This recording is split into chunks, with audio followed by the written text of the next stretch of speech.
Hello बच्चों, नमस्कार। आज हम शुरू करते हैं एक्सरसाइज 5.2 एपी 10th क्लास का। इससे पहले क्वेश्चन नंबर 1 से क्वेश्चन नंबर 3 तक मैंने दे दिया है, उसको देख लेना और क्वेश्चन नंबर 4 देखो। क्वेश्चन नंबर 4 में पहले क्वेश्चन पढ़ते हैं। तो डाटा हमारा है विच टर्म यानी कि एन हमें फाइंड करना है। विच टर्म एन फाइंड करना है। एपी दिया हुआ है, जैसा कि तुम जानते हो, यदि एपी गिवन हो तो हम ए लिख सकते हैं। ए हमारा है 3d a2 minus a1 8 minus 3 5 और ये दिया हुआ है ए एन है 78। अब इस डाटा में ए एन का फॉर्मूला सबसे इंपॉर्टेंट फॉर्मूला है। ए एन का फॉर्मूला जानते हो। ए एन का फॉर्मूला क्या होता है? ए प्लस एन माइनस 1d। ए एन का फॉर्मूला सभी बच्चे को अच्छे से लर्न होना चाहिए। ए एन का फॉर्मूला है ए प्लस एन माइनस 1d। अब हम अपने डाटा से इसे पुट करें। ए एन 78 है, इसके नीचे लिख दिया। ए 3 एन फाइंड करना है -1 और डी है 5। सिंप्लीफाई करो। 78 प्लस 3 इक्वल से इस पर -3 एन -1 मल्टीप्लाई बाय 5।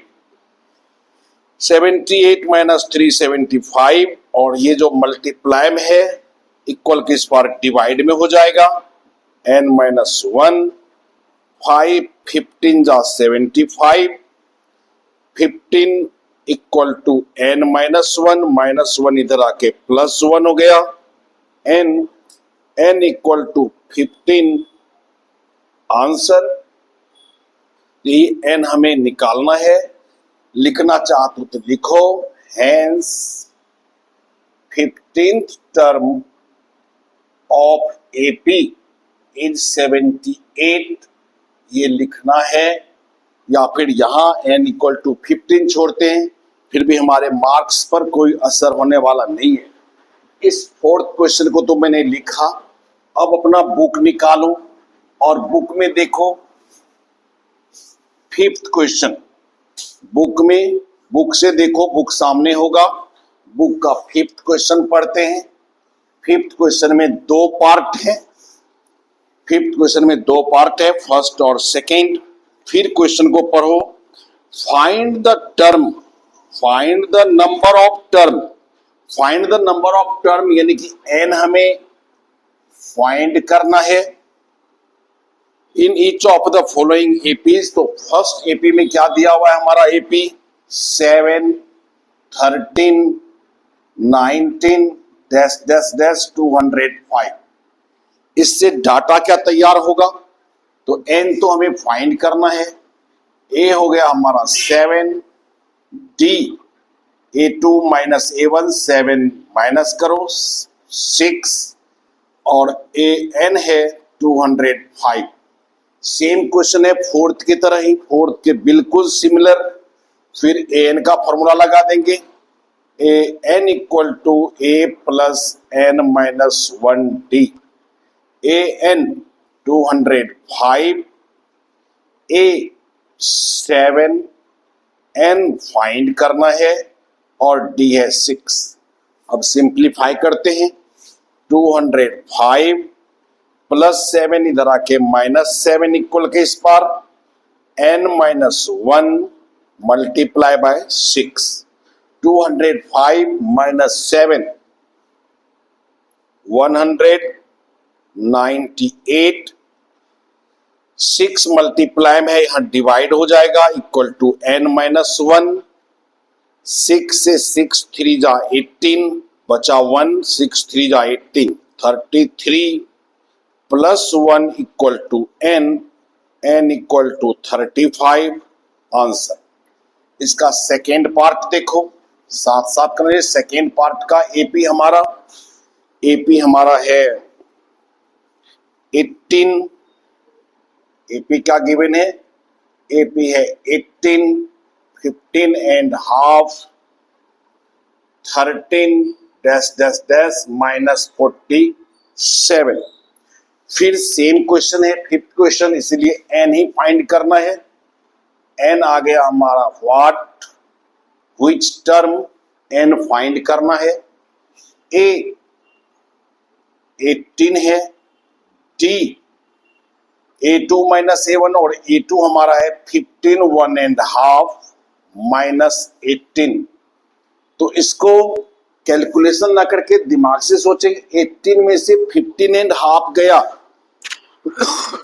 तो बचेगा क्या, 2 एंड हाफ, और नेगेटिव वाला लार्जर नंबर है, ये 18 लार्जर नंबर है इसलिए माइनस हो जाएगा।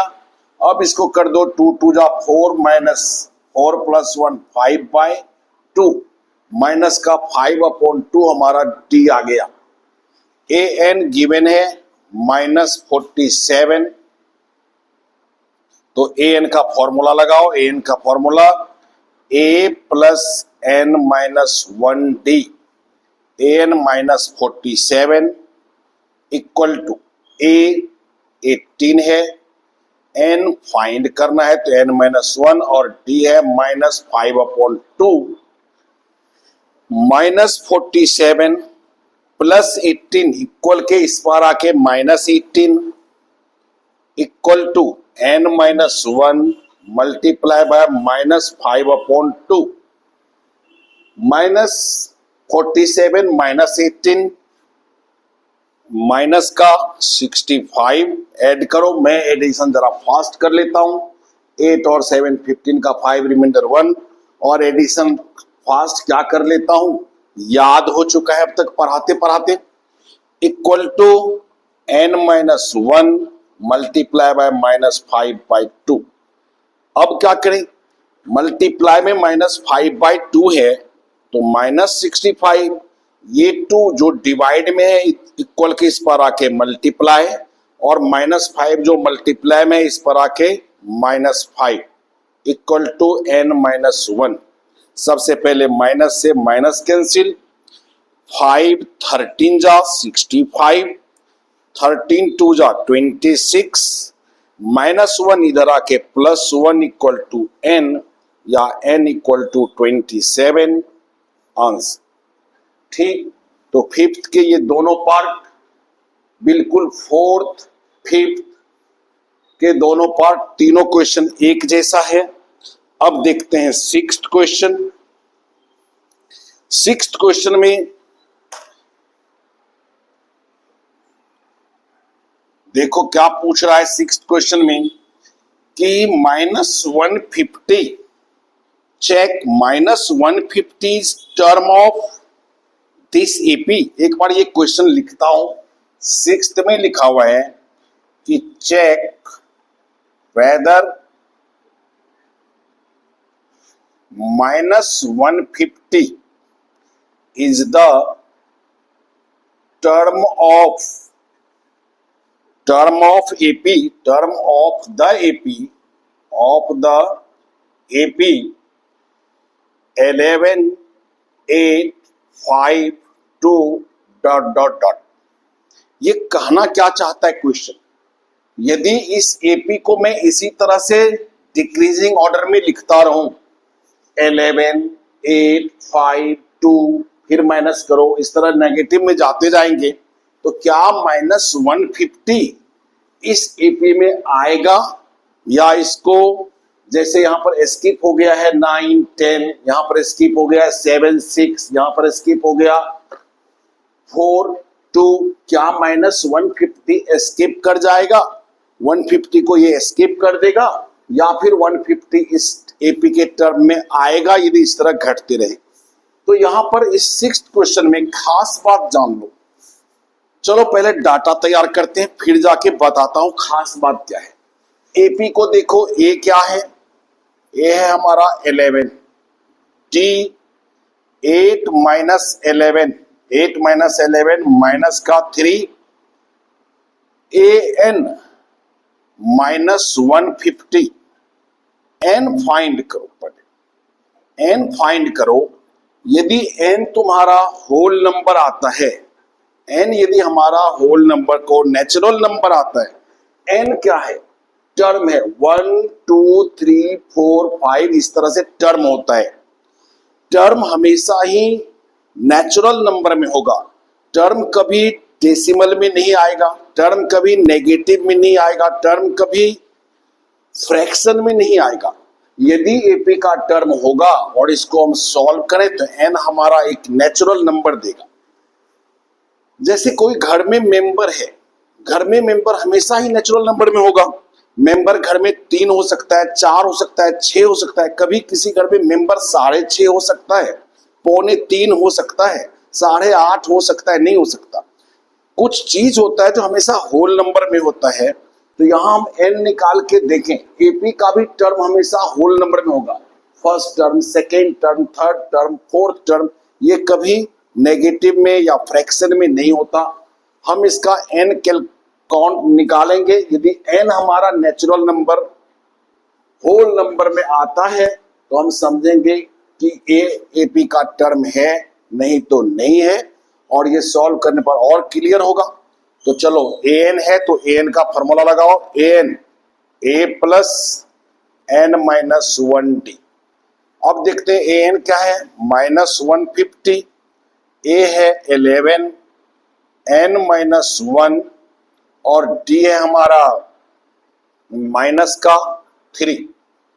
तो -150 प्लस 11 इधर आके -11 equal to n minus 1 multiply -3।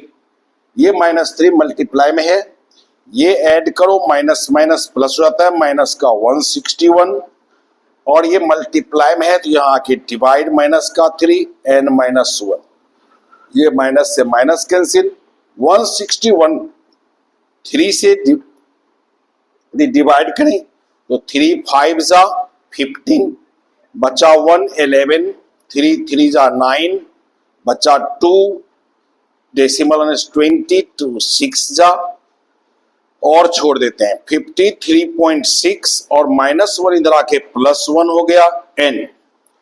तो n हमारा आ गया 54.6। यही मैं कह रहा था, n हमेशा होल नंबर में आएगा और n यहाँ पर डेसिमल में आ गया। एपी का टर्म डेसिमल में नहीं होता है।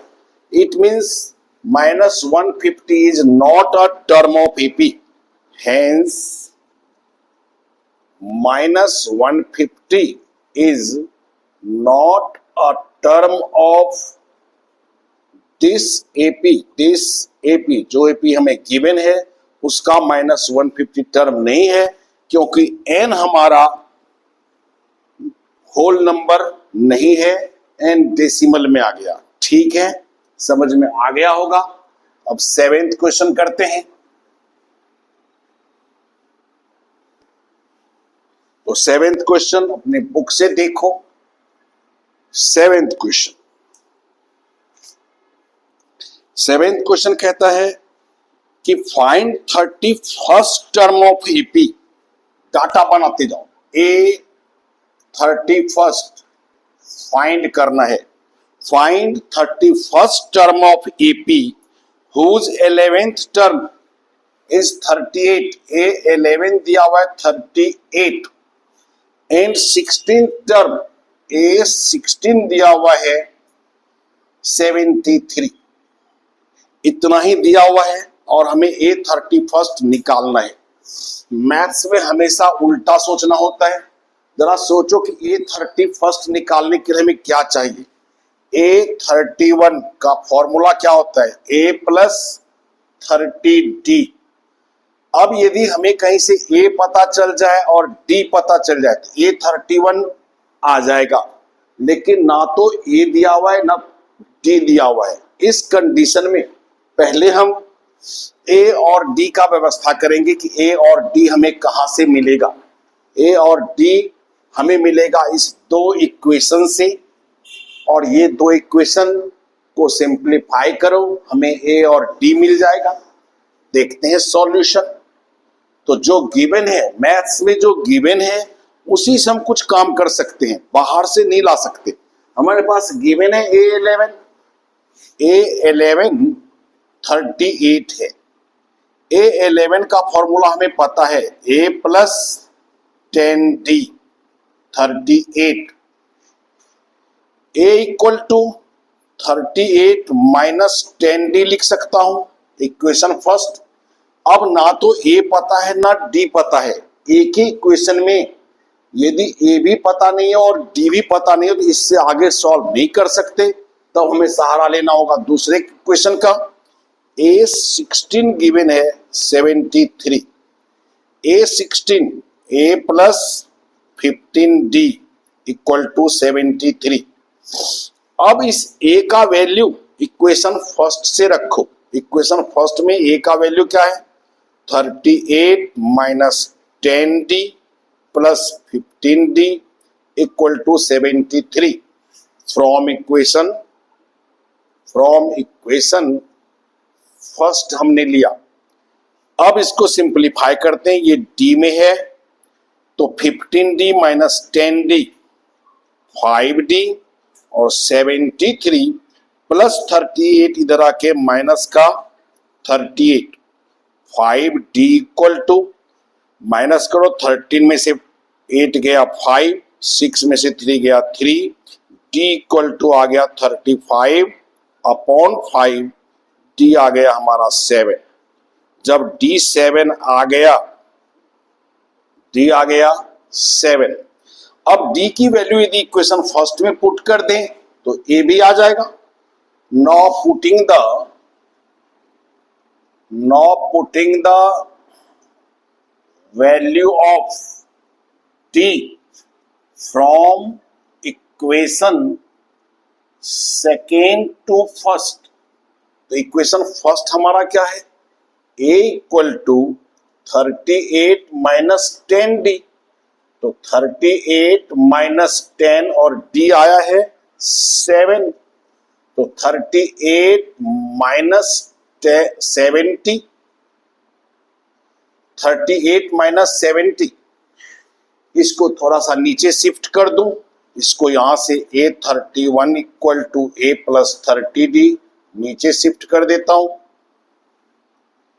और ये A आ गया हमारा माइनस का 10 में से 8 गया 2, 6 में से 3 गया, A आ गया माइनस का 32। और हमारे पास A भी है और D भी है तो A31 इजिली निकल रहा है। A हो गया माइनस 32 प्लस 3 इंटू D है हमारा 7, तो माइनस 32 प्लस 21, कहीं पर कुछ गलत हुआ है जैसा मुझे लगता है। मुझे हर क्वेश्चन का आंसर याद होता है, कहीं कैलकुलेशन में मिस्टेक है, कैलकुलेशन चेक करें। तो A31 में मैंने क्या गलत किया था, A31 को जब मैंने नीचे शिफ्ट किया था तो A प्लस 3D लिख दिया था, जबकि यहां पर होना चाहिए था A प्लस 30D, और एक गलती हमारे आंसर तक नहीं पहुंच रहा था। तो 30D 30 इंटू 7 210, इसको माइनस कर दो 178, A31। ये कभी मत सोचना कि सर आप इतना जल्दी कैसे माइनस कर देते हो, ये कभी मत सोचना कि सर आप इतना जल्दी कैसे माइनस कर देते हो। एक्चुअली 30 ईयर में पढ़ाते पढ़ाते बहुत सारे क्वेश्चन का आंसर याद हो चुका है, थोड़ी सी गलती हुई, हमें पता चल चुका था कि हम कहीं न कहीं मिस कर चुके हैं, इस तरह से होता है। चलो, मैं भी कभी पढ़ता था, मुझे नरेश सर थे, मैं सोचता था कि रात को शायद सर कैलकुलेशन याद करते हैं, लेकिन बाद में जब खुद टीचर बना तो पता चला नहीं, ये कैलकुलेशन याद हो जाती है जिंदगी में पढ़ाते पढ़ाते। चलो नेक्स्ट क्वेश्चन देखते हैं, क्वेश्चन नंबर 8। सिमिलर है सभी क्वेश्चन। क्वेश्चन नंबर 8 देखो, क्वेश्चन नंबर 8 पढ़ो और डाटा बनाओ। सबसे पहले सबसे ज्यादा समय क्वेश्चन पढ़ने और डाटा बनाने में दो, सॉल्व जस्ट हो जाएगा। तो क्वेश्चन नंबर 8 पढ़ते हैं। An AP consist of 50 term. AP में टोटल टर्म 50 है, थर्ड टर्म इज 12, तो अभी आ गया A3 है हमारे पास 12 एंड लास्ट टर्म। तो एपी में यदि 50 टर्म है तो लास्ट टर्म भी क्या होगा, 50 होगा। तो लास्ट टर्म 106 है, यानी कि A50 106 है। कहता है 29th टर्म निकालो, A29 फाइंड करना है। तो जैसे A31 हमने फाइंड किया था वैसे ही A29 होगा। उसमें पहले A31 लिखा था, इसमें नीचे में A29 लिखा है। तो A29 हमें निकालना है। तो फिर एक बार मैथ्स को उल्टा देखते हैं कि हमें A29 निकालना है। A29 निकालना है जिसके लिए हमें चाहिए क्या, A+28D। यदि हमें कहीं से A और D पता चल जाता है तो A29 इजिली निकल जाएगा। A और D आएगा कहां से, तो A और D आएगा कहां से, उसके लिए मैथ्स ने व्यवस्था कर दिया है। क्वेश्चन ने हमारे पास A3 और A50 दे रखा है। A3 और A50 सॉल्व करो, A और D मिल जाएगा, A और D मिल जाएगा तो A29 भी मिल जाएगा। तो चलो सॉल्व करते हैं। सॉल्यूशन ये है कि A3 12 है, A3 का formula A+2D equal to 12, A equal to 12 minus 2D, equation first. इसके आगे हम कुछ नहीं कर सकते क्योंकि A भी पता नहीं है और D भी पता नहीं है, तो क्वेश्चन में हम कुछ नहीं कर सकते। तब सेकेंड इक्वेशन हमारे पास है A50 जो गिवन है 106। A50 का formula A+49D equal to 106। A के बदले क्या लिख सकता हूं, A के बदले यहां से लिख सकता हूं कि 12 minus 2D plus 49D equal to 106। अब ये दोनों D वाले टर्म है तो 49 माइनस 2 47D 106 प्लस 12 उधर जाके minus 12 47D equal to 94, D equal to 94 upon 47, 47 2 जा 94 होता है, D इक्वल टू 2 आ गया। यदि हमें D मिल गया तो D का वैल्यू ऑफ इक्वेशन फर्स्ट में पुट कर देंगे। Putting the value of D, putting the value of D from equation second to first. तो फर्स्ट इक्वेशन क्या था हमारा, A equal to 12 minus 2D। तो 12 माइनस 2 और D कितना आया 2, तो ये हो गया 12 माइनस 4 8। अब देखो हमें हमारे पास A भी पता है और D भी पता है, A29 निकालना था। A29 का फॉर्मूला A+28D, A की जगह पुट करो 8, 28 और D की जगह पुट करेंगे 2, 8 प्लस 56 64 आंसर। कुछ दिन पहले एक बुजुर्ग मुझसे कह रहे थे, जो मुझसे भी बुजुर्ग था, कि हमारे टीचर ना मैथ्स को उल्टा सॉल्व करते थे। मैंने उनको कहा कि सभी टीचर मैथ्स को उल्टा ही सॉल्व करते हैं। पहले हम उल्टा, हमने भी यहां से शुरू किया था A29 क्या होगा, और उसके बाद जाके सीधा सॉल्व करना शुरू किया। मैथ्स हमेशा उल्टा ही सीधा होता है, सॉल्व होता है कि हमें चाहिए क्या, और जो चाहिए उसका व्यवस्था कहां से होगा, और जब वो व्यवस्था हो जाएगा तो मैथ्स सॉल्व हो जाएगा, नहीं तो नहीं होगा। सभी टीचर मैथ्स उल्टा ही सॉल्व करते हैं। चलो 9th क्वेश्चन करते हैं, फिर 9th क्वेश्चन पढ़ो तब तक, जब तक मैं बोर्ड को साफ कर दूं। और 9th क्वेश्चन देखते हैं। 9th question, if third and ninth term of AP 4 and -8, क्या डाटा बना हमारा? थर्ड टर्म यानी A3 minus A3 4, ninth term A9 -8 respectively. Which term of AP, which term यानी n हमें निकालना है और an है 0। an क्या है? 0। एक बार फिर से उल्टा ही सॉल्व करो तो an इसमें मेन फॉर्मूला है। an का फॉर्मूला क्या होता है? a plus n minus 1d होता है। हमें पता क्या है? an 0 है, लिख दिया।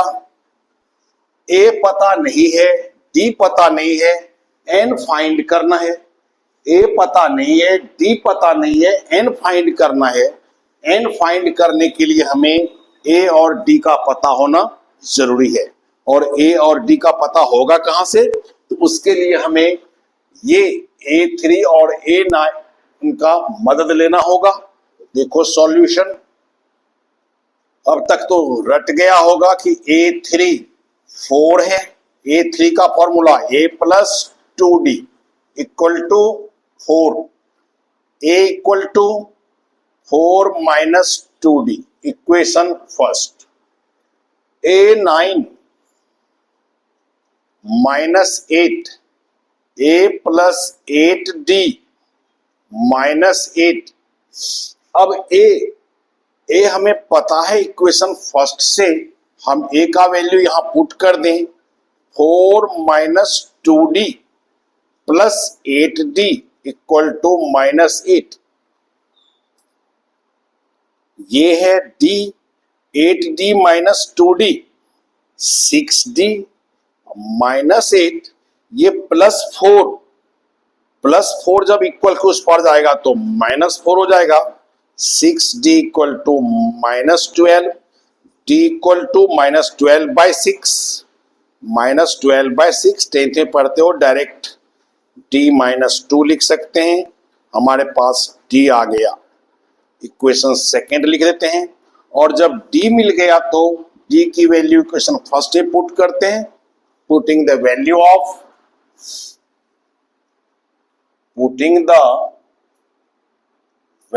of D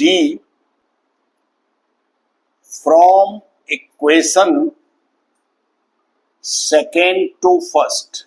इक्वेशन फर्स्ट हमारा क्या है? A equal to 4 minus 2D, 4 minus 2D है हमारा -2, तो 4 माइनस माइनस प्लस 4, A आ गया 8। अब हमारे पास A भी है, D भी है, AN भी है, तो आराम से N निकल आएगा। A है 8, N फाइंड करना है और D है -2 +8 इक्वल के इस पर आके -8 इक्वल टू n-1 मल्टीप्लाई -2। ये -2 मल्टीप्लाई में है तो इक्वल के इस पार होके डिवाइड आ जाएगा। n-1 माइनस माइनस और ये 4 जा गया। 4 equal to n-1, n equal to 4 + 1, n equal to 5। n निकालना था। Which term is 0? Hence fifth term is 0। Which term is 0? यहां लिख दो hence fifth term of AP is 0। Answer. इस तरह 9th क्वेश्चन हो गया। 10th देखें तो 10th क्वेश्चन बड़ा ही इजी सा क्वेश्चन है।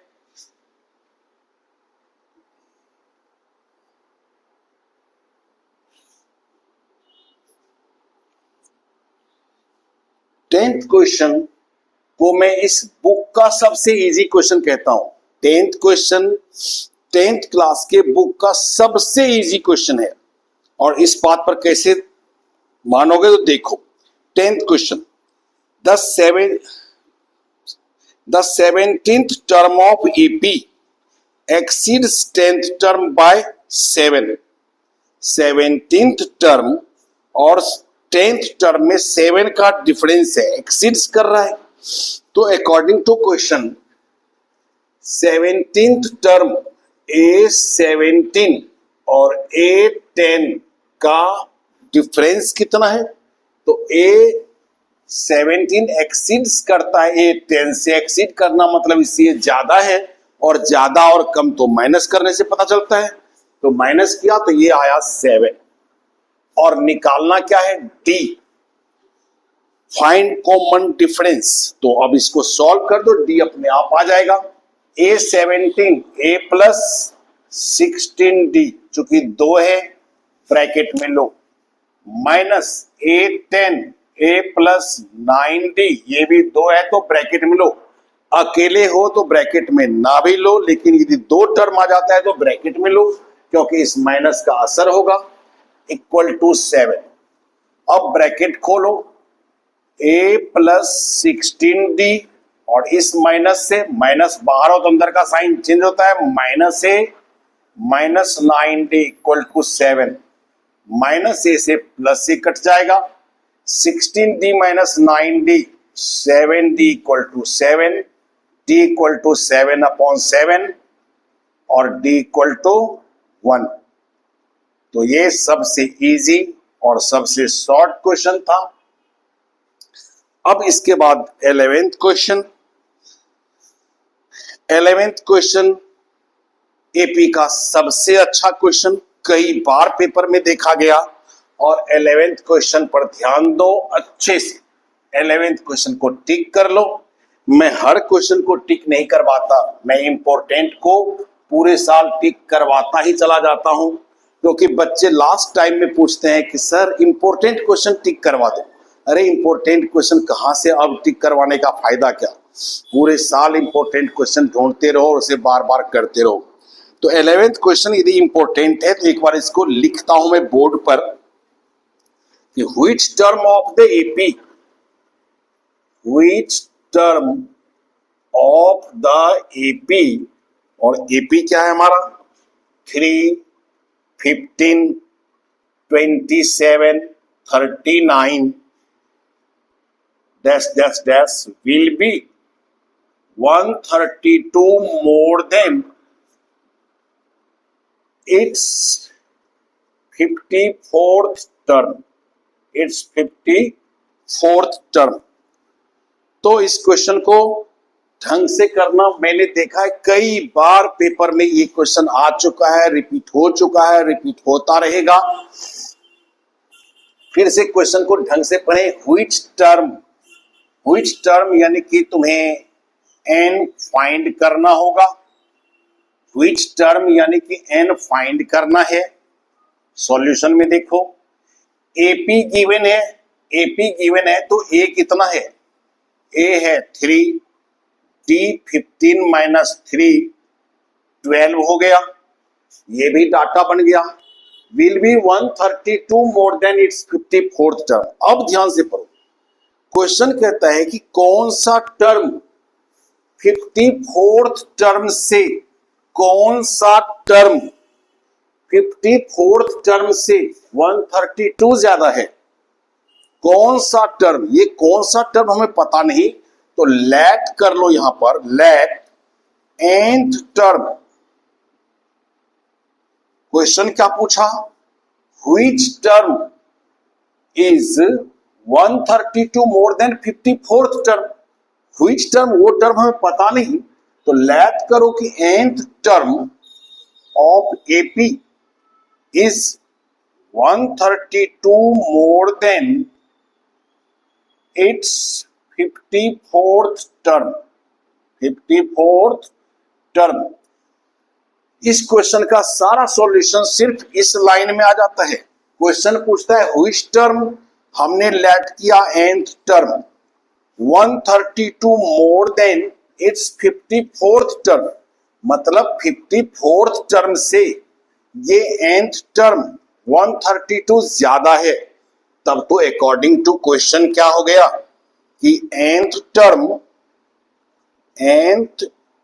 टर्म में से यदि माइनस कर दूं 54th टर्म तो कितना आना चाहिए, 132 आना चाहिए। nth टर्म में से 54th टर्म माइनस कर दूं, 54th टर्म माइनस कर दूं तो 132 आना चाहिए, क्योंकि nth टर्म जो है 54th टर्म से 132 ज्यादा है। तो ये लाइन यदि लिख लिया तो अब nth टर्म का फॉर्मूला क्या होता है, a plus n minus 1d, और एक से ज्यादा है तो इसको ब्रैकेट में लो, minus 54th term a plus 53d equal to 132। अब सिर्फ पुट करते जाओ अपना वैल्यू, सॉल्व करते जाओ, अपने आप सॉल्व होता जाएगा। a क्या है, a है 3 प्लस n फाइंड करना है, t 12 bracket close, a 3 plus 53 t कितना 12 इक्वल टू 132। सॉल्व करो, ब्रैकेट में अभी 3 प्लस 12 1 जा 12 माइनस 12 n माइनस 12 1 जा 12 ब्रैकेट क्लोज, इधर 3 प्लस इसको मल्टीप्लाई करो 636, मुझे मल्टीप्लाई लर्न है तो मल्टीप्लाई कर लो, 53 को 12 से मल्टीप्लाई करो तो 106 और 53, तो मुझे ये मल्टीप्लाई लर्न होता है। तो 636 आया। अब पहले इसको ऐड करो, या यहां देखो 12n और 3 माइनस 12 माइनस का 9 माइनस का इसको ऐड करें तो 639 इक्वल टू 132। अब ब्रैकेट खोल दिया जाए, 12n minus 9 minus 639 equal to 132। Space बनाता हूं यहां पर, 12n माइनस 9 माइनस 639 माइनस का 648 equal to 132।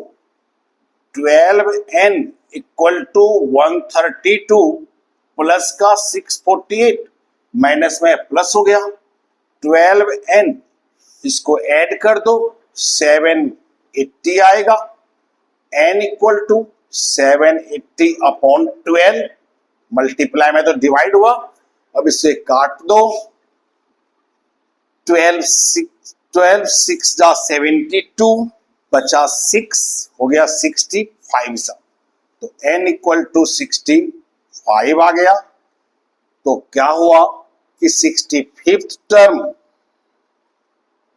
Is 132 more than it's 54th term answer.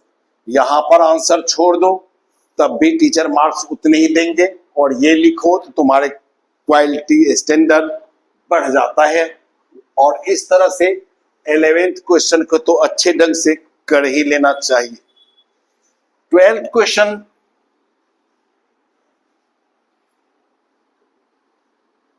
क्या नहीं, तो 12th क्वेश्चन को पढ़ो। 12th क्वेश्चन मैं तो कहता हूं मत करो और करवाता ही नहीं। ढंग से देखो यहां क्या लिखा है, एपी जो होता है एपी, 12th क्वेश्चन पढ़ने से पहले ही बता दूं कि एपी में कॉमन डिफरेंस हमेशा सेम होता है, चाहे वो फर्स्ट टर्म में हो, 10th टर्म में हो, 100 टर्म में हो, 1000 टर्म में हो, कॉमन डिफरेंस हमेशा सेम रहता है एपी में। ये क्वेश्चन कहता है कि two AP have same common difference, the difference between 100 term, यदि 100 टर्म पर डिफरेंस 100 टर्म पर डिफरेंस यदि 100 है तो 1000 टर्म पर भी डिफरेंस क्या होगा? डिफरेंस 100 ही होगा, क्योंकि एपी में कॉमन डिफरेंस सेम रहता है। तो 100 टर्म पर यदि 100 डिफरेंस है तो 1000 टर्म में भी 100 ही डिफरेंस रहेगा, किसी भी टर्म में भी 100 ही डिफरेंस रहेगा। ये क्वेश्चन कभी पेपर में नहीं आया है, इस पर ज्यादा ध्यान देने की जरूरत नहीं है। हाँ, 13th क्वेश्चन से शुरू होता है अच्छे क्वेश्चन, और 13 से लेकर के 20 तक लंबा वीडियो होता जा रहा है। ये नेक्स्ट वीडियो में मैं कल डाल देता हूं, इसको तैयार। ठीक है, थैंक यू।